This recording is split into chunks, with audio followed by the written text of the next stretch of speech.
Yo, family, what you telling me? Alright, look at this, guys. Fucking spent some time on you guys. Spoiled bastards. Look at this piece of art, bro. Jesus. Right, fair value gaps, part 2. So today, I'm just going to be breaking down IFVG's, inverse fair value gaps, or invalidated fair value gaps, whatever you want to call it, and breakaway gaps, or fair value gaps that haven't been used. And then I'll go through just how they're invalidated, how you can potentially take a trade off of it, invalidated fair value gap, and all that jazz. All right, so little recap: fair value gaps, they are an imbalance in an imbalance of price range.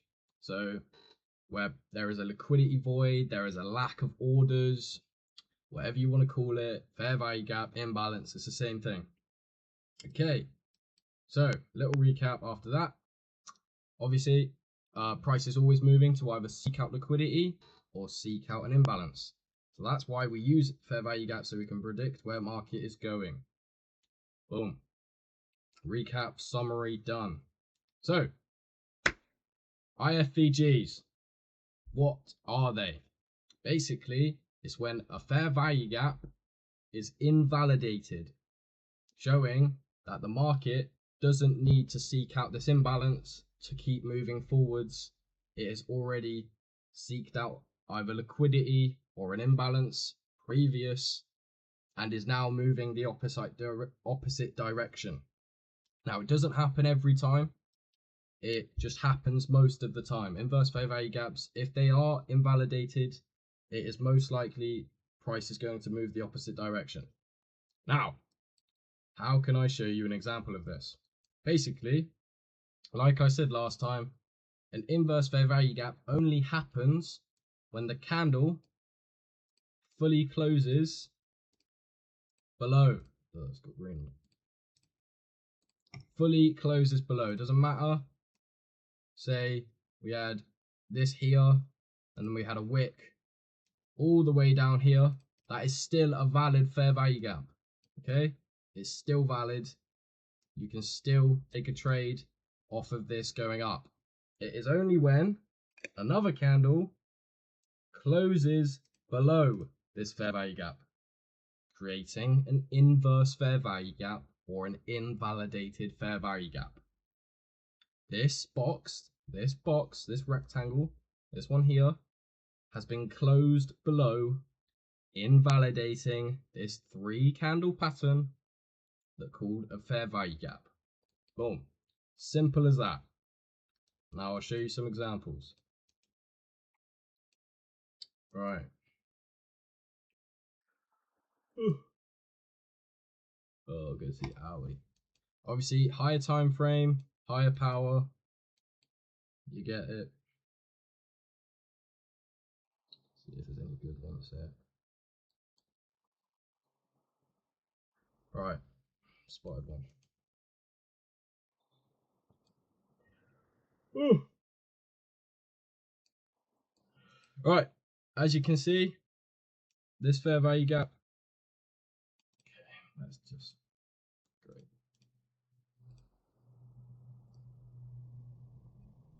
Well, right, this fair value gap here, there's 3 candle pattern. It gets tapped into. We have a down candle, kind of showing it might go in our favor. However, there is then an up candle invalidating the gap.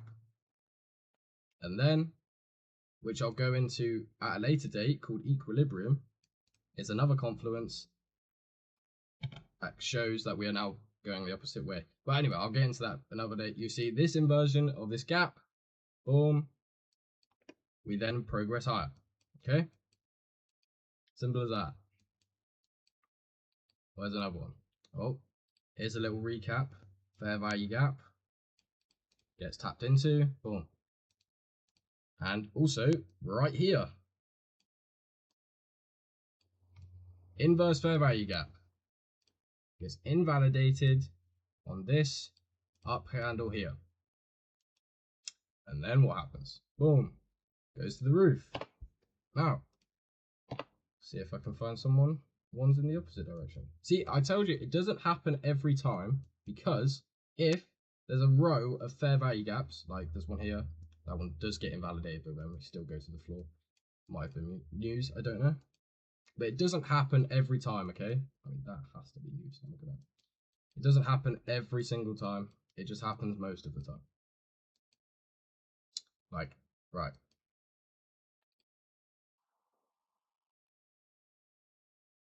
Now, what I'm going to go through in a minute, this one has been invalidated. Okay, you can clearly see there's a candle above it.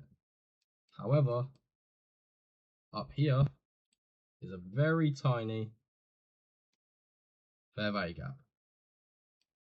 Now, you might be wondering, well, surely the first one's been invalidated, so that means it's going to just go up straight away. No, because this fair value gap is still valid. And I'm sure if we scroll down to the 30-minute, just go where we were, there'll be much more. No, it's not. Okay. But you get what I mean. There, see, there. This fair value gap doesn't get invalidated yet.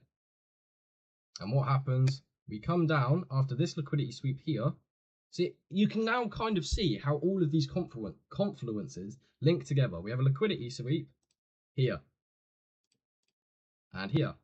Now, what do you do? Break of structure. Through. Up, down. This candle here. Oh shit. This candle here. Now we're going up. Now we're looking for fair value gaps for a continuation of the trend. Like I said yesterday, it's a continuation or a retracement tool. It seeks out an imbalance here. Then what does it do? It creates another one. What does it come do? It comes and completely fills out this imbalance, invalidating this imbalance. And then what do? We come and we push hard.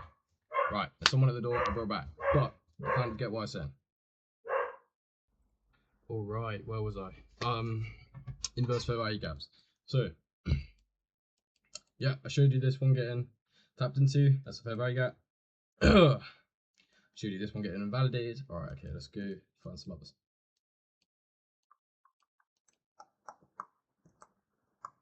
Alright, here we go. Simple.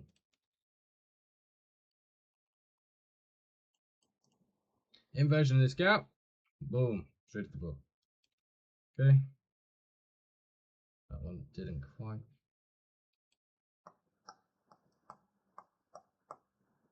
Right, see, every time, when I say it doesn't happen every day, it doesn't happen every day. Because, which I'll get into soon, there are different confluences that counteract that you have to keep an eye out, okay? Like this massive leg down, which I will get into for the cock at a later date. That'll be the next series actually, after which I'll film tomorrow probably. I don't think there's too much more to fair value gaps. Right, so basically, if I go to the 15-minute here, right. Okay, see, now, loads of fair value gaps stacked up on top of each other. There's one there. There's one here. And there's a massive one here. Right.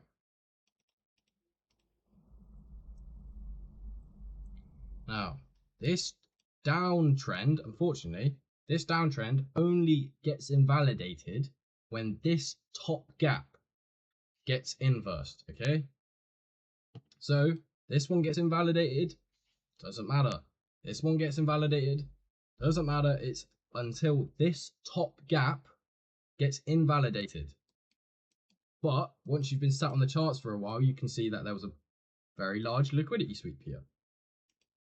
Sweep of this liquidity, sweep of this liquidity, this one. There is loads of liquidity that has been swept, probably even this one down here. Yep, meaning like lots of orders have been filled, meaning we could potentially change the trend here.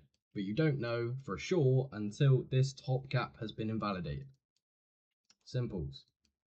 As you can see, there's loads of ones here. Oh, right, that's the wrong thing. So there. Here.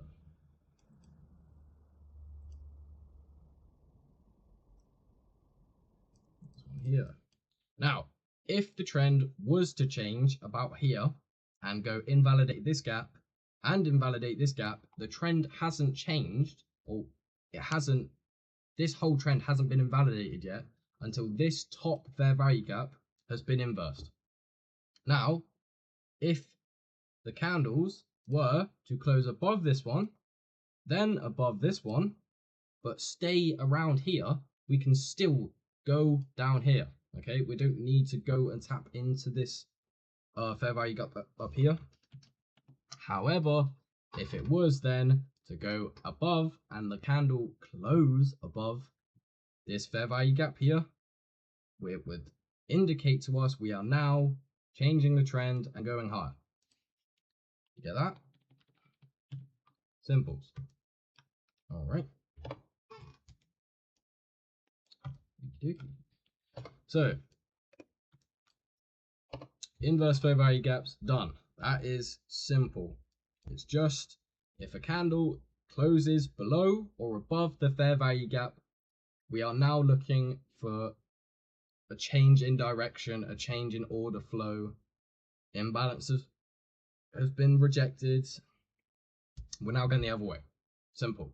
Now, breakaway gaps. As you can see, which I've just showed you. Okay, that's the wrong one. We can clearly see that this gap and the one I've just marked out doesn't get used, okay? Because it doesn't need to get used. It doesn't have to. We don't have to fill out, the market doesn't have to fill out that imbalance because it has already filled out this imbalance. Okay? These are called breakaway gaps. They haven't been used. They haven't needed to be used. That is literally it. That is all breakaway gaps are. If you see a big candle leg down, say you see, right, for example, if I just do this,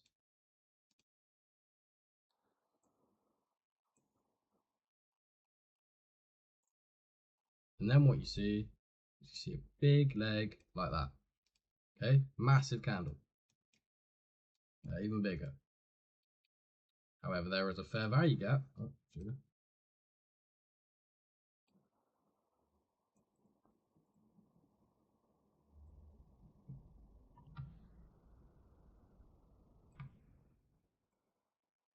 Jesus is too many. However, there is a fair value gap here.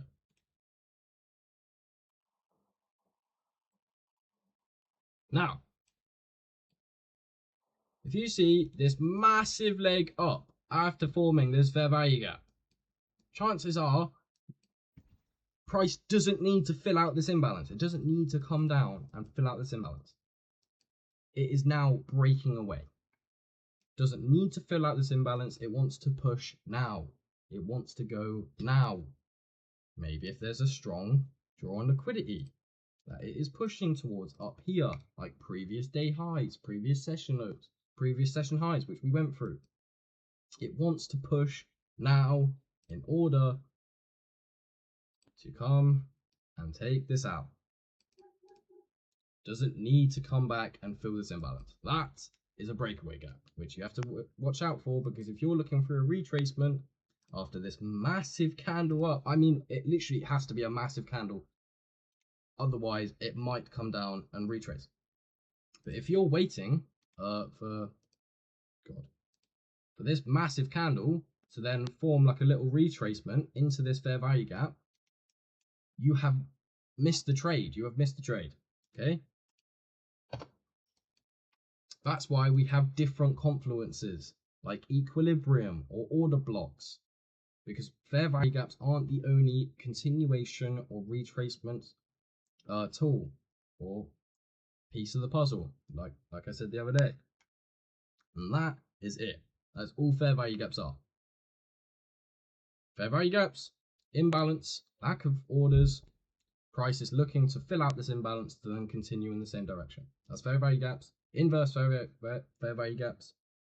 Imbalance has been filled, but the imbalance has then been invalidated by a candle closure below or above this fair value gap, showing price wants to move in the opposite direction. Done. That's inverse fair value gap. Breakaway gaps, fair value gap hasn't been used, price wants to push now. Done. All fair value gaps. I'm pretty sure that's all of them. Done. Now go find some examples. Fucking go find some fair value gaps being used. Go find some inverse fair value gaps. Go find some breakaway gaps. Whew. Done. I will see you boys tomorrow for order blocks part 1. I don't even think I'll need order blocks part 2 because there's quite a simple confluence. I will see you boys tomorrow.